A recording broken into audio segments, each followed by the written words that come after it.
नमस्कार साथियों, मैं आपका मेंटर HK गोदारा। और साथियों, आपके लिए छोटी सी ग्रामर की क्लास में लेकर आया हूँ जो आपके लिए एक रामबाण साबित होगी। जो हमारा आने वाला HSC का TGT इंग्लिश का एग्ज़ाम है। तो साथियों, ज़्यादा समय लेते न हुए स्टार्ट करते हैं क्लास। हम आज पढ़ेंगे 3 प्रकार के हमारे सेंटेंसेस।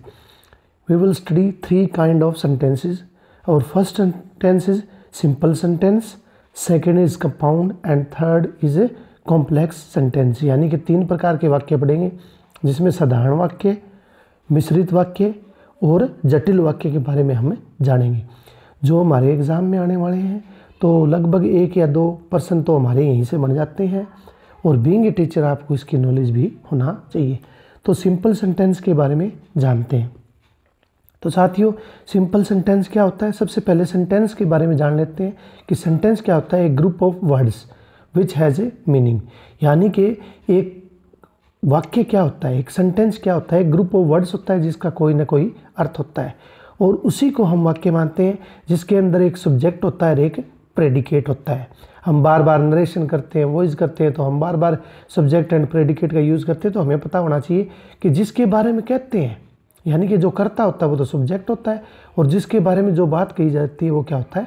प्रेडिकेट। जैसे एग्जांपल लेते हैं, राम इज़ ए बॉय। तो राम यहाँ पे क्या है साथियों? सब्जेक्ट है। और जो इसके बारे में जो जानकारी हमें दे रहा है, इज़ ए बॉय, ये क्या है? हमारा प्रेडिकेट है। तो इसको हम कह सकते हैं कि ये क्या है? एक साधारण वाक्य है। और इसकी एक फाइनाइट वर्ब भी होती है। तो 2 प्रकार की वर्ब, वैसे तो मैंने वीडियो वर्ब के ऊपर पीछे बना रखा है, लेकिन फिर भी एक बार जब हम चल रहे हैं तो समझा देता हूँ कि फाइनाइट वर्ब क्या होती है, जो कि सब्जेक्ट, पर्सन या टेंस के अनुसार क्या हो जाती है? चेंज हो जाती है। जैसे राम इज़ ए बॉय, अगर राम की जगह अगर मैं आई कर दूँ तो यहाँ क्या लगेगा? MC कर दूँ, या दे कर दूँ तो क्या लगेगा? वर। यानी कि जैसे हम सब्जेक्ट को चेंज कर रहे हैं उसके अनुसार क्या हो रही है? वर्ब चेंज हो रही है। यानी कि ये कौन सी वर्ब है? फाइनाइट वर्ब है। नॉन फाइनाइट होती है जो चेंज नहीं होती, जैसे मॉडल के साथ हम वर्बों का प्रयोग करते हैं। तो साथियों, ये था साधारण वाक्य कि जिसका एक सब्जेक्ट और एक प्रेडिकेट हो, वो क्या होता है? हमारा साधारण वाक्य होता है। उसके बाद चलते हैं कंपाउंड सेंटेंस पे, यानी कि मिश्रित वाक्य। और जो इसका एरर आता है वो यही आता है कि पहचानना होता है कि कौन सा वाक्य है ये। तो कंपाउंड सेंटेंस क्या होता है? तो हम जानते हैं इसको कोऑर्डिनेट क्लोज भी बोलते हैं। और क्लोज का थोड़ा सा बता दूं कि क्लोज का मतलब होता है उपवाक्य, यानी कि जिसकी अपने आप में सब्जेक्ट और होता है लेकिन उसकी प्रॉपर सेंस नहीं निकलती है। यानी कि सेंटेंस का क्या होता है कि भाग होता है, हिस्सा होता है क्लोज। तो इससे क्या होता है? कंपाउंड सेंटेंस 2 और मोर इंडिपेंडेंट क्लोज, यानी कि 2 उपवाक्यों से बना हुआ जो वाक्य होता है उसको हम क्या बोलते हैं? कंपाउंड सेंटेंस बोलते हैं। जो यानी कि दोनों हैं वो उनका अलग अलग मीनिंग निकल जाता है और ये पार्ट ऑफ सेंटेंस भी होता है। जैसे एग्जांपल देखते हैं, he saw the teacher and ran away. तो ही सो द टीचर, यहाँ तक एक सेंटेंस हो गया, एंड रन अवे ये दूसरा सेंटेंस हो गया।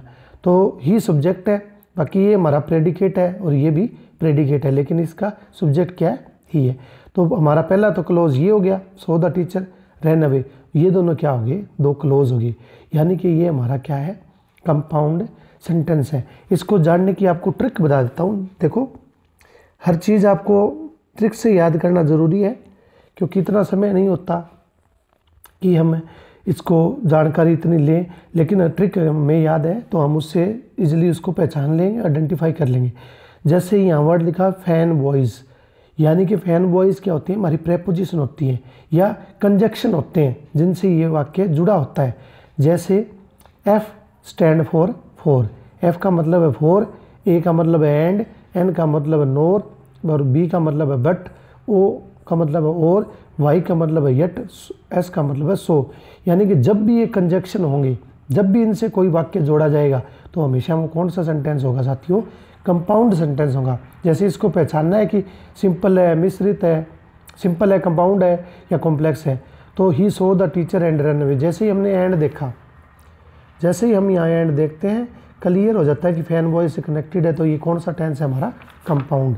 अब चलते हैं, हमारा लास्ट जो टाइप ऑफ सेंटेंस है कंपाउंड, तो हमने कर लिया। अब कर रहे हैं कॉम्प्लेक्स, यानी कि जटिल वाक्य।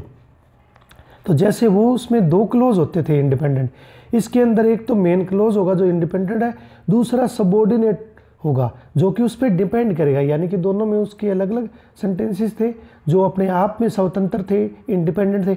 लेकिन इसमें मेन क्लोज है वो इंडिपेंडेंट होगा, लेकिन सबऑर्डिनेट दूसरा क्लोज है वो उस पर क्या करेगा, डिपेंड करेगा।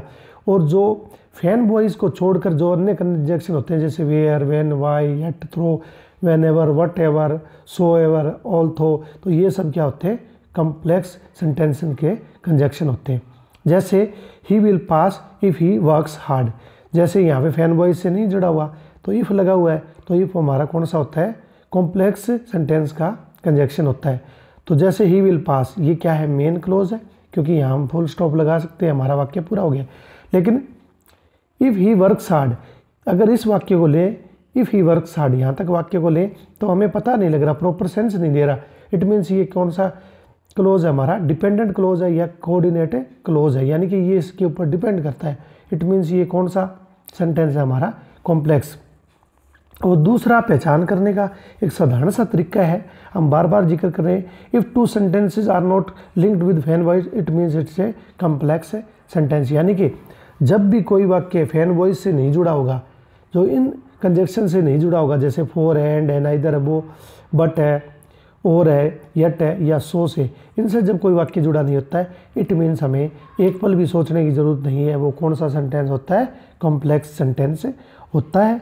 तो साथियों, ये छोटी सी क्लास थी आपके मेंटर के द्वारा, और आपको कैसे लगी, ये छोटी ज़रूर है, लेकिन जब एग्ज़ाम में आप इसको करने बैठोगे तो ये आपके बहुत बेनिफिशियल क्लास होगी। और साथियों, और एग्ज़ाम टाइम है और इसी तरह मेहनत करते रहो। कहते हैं हार्ड वर्क ऑलवेज पेज, यानी कि मेहनत है वो एक दिन रंग ज़रूर लाती है। तो आप अगर मेहनत करोगे तो you may come out with flying colours, आपको सफलता ज़रूर मिलेगी, क्योंकि परिश्रम ही क्या है, सफलता की कुंजी है। तो टिल देन टेक केयर साथियों।